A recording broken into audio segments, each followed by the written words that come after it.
रक्षण पर्यावरणाचे. माधव काका, आम्ही सगळे तयार आहोत. आता कुठे बसूया अभ्यासाला? आनंदाने विचारले. माधव काका म्हणाले, पर्यावरणाचा अभ्यास चार भिंतीत बसून मुळीच करायचा नसतो. चला घराबाहेर पडू, कुठेतरी झाडाखाली बसू. पाखाडी उतरून नदीकडे जाताना पिंपळाचे एक झाड दिसले. चला इथेच या पिंपळाच्या पारावर बसू या अभ्यासाला, ते म्हणाले. छान. आता मला सांगा, पर्यावरण या शब्दाचा अर्थ कुणाकुणाला माहिती आहे बरं? माधवरावांनी विचारले. पर्यावरण म्हणजे निसर्ग, झाड, पक्षी, प्राणी असं सगळं. अजित म्हणाला. अन हवा, पाणी, जमीन अशा सारख्या गोष्टीही अंकिता म्हणाली. माधव काका म्हणाले, बरोबर. आता या पर्यावरणात राहणारा प्रत्येक प्राणी निसर्गाकडून किंवा इतर प्राण्यांकडून काहीतरी घेतो, पण त्याचबरोबर तो काहीतरी परतही करतो. जशी घेवाण होते तशी देवाणही होते. गुरं जमिनीवर चरतात, पण शेणाच्या रूपानं सेंद्रिय खत जमिनीला परत करून ती सुपीक करतात. मधमाशा फुलांतील मकरंद गोळा करतात, त्याच वेळी परागीभवन घडवून आणि निसर्गातलं एक फार मोठं काम करतात. झाड जमिनीतील पाणी आणि अन्नद्रव्य शोषून घेतात, पण त्या बदल्यात प्राणवायूच्या रूपानं सर्वांना श्वास देतात. फळ देऊन प्राण्यांची भूक भागवतात.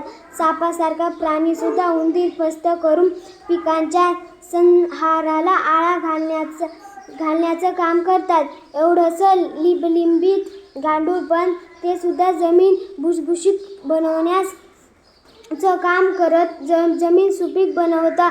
माणूस मात्र निसर्गातून इतर प्राण्यांकडून फक्त काहीतरी घेताना दिसतो. सगळ्यांकडून उपयोगी गोष्टी घ्यायच्या आणि द्यायच्या मात्र निरुपयोगी किंवा घातक गोष्टी असा माणसाचा खाक्या बनला आहे. जमिनीतून अन्न मिळवायचं, पण तिला द्यायचं काय? तर जळजळीत रासायनिक खत. हवेतून प्राणवायू घ्यायचा आणि तिच्यात सोडायचा काय? तर विषारी वायू आणि धूर.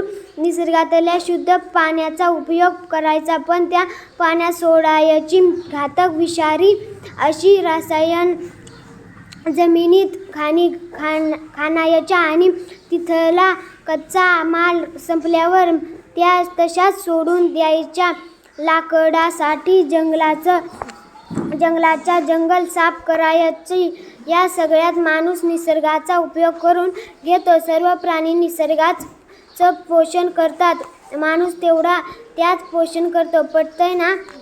सर्वांनी होकारार्थी माना डोलवल्या. माणसाच्या या वागण्यामुळेच निसर्गाचा किंवा पर्यावरणाचा तोल ढासळून गेला आणि असंख्य प्रकारचे सूक्ष्मजीव, किडे, पक्षी, प्राणी, वनस्पती यांच्यातले जे परस्पर संबंध आहेत, त्यात परस्पर पूरकता आहे. एकमेकांना पूरक आणि एकत्रपणे विचार केला तर पर्यावरणाला पोषक अशा प्रकारानं हे मानवेतर सजीव काम करतात. ते काहीतरी घेतात आणि त्याचबरोबर देतातही. त्यामुळे निसर्गातील जीवविविध चक्र आपण पाहतो ती अखंडितपणे काम करतात. पर्यावरणातल्या साखळ्या अतूट राहतात. माणसाच्या वागण्यात मात्र अशी परस्पूरकता नाही. आपण निसर्गाचा एक घटक आहोत.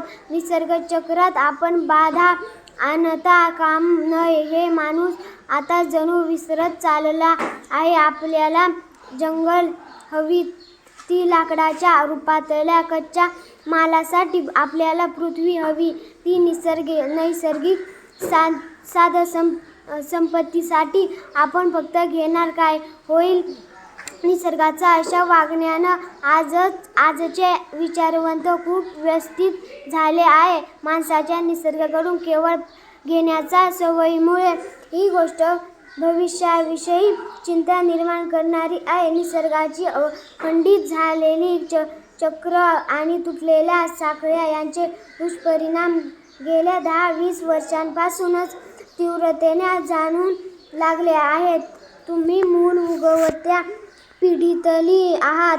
तुमच्या भावी पिढीचं भवितव्य तुमच्याच हातात आहे. माधव काकांचे बोलणे ऐकता मुले विचारात गढून गेली.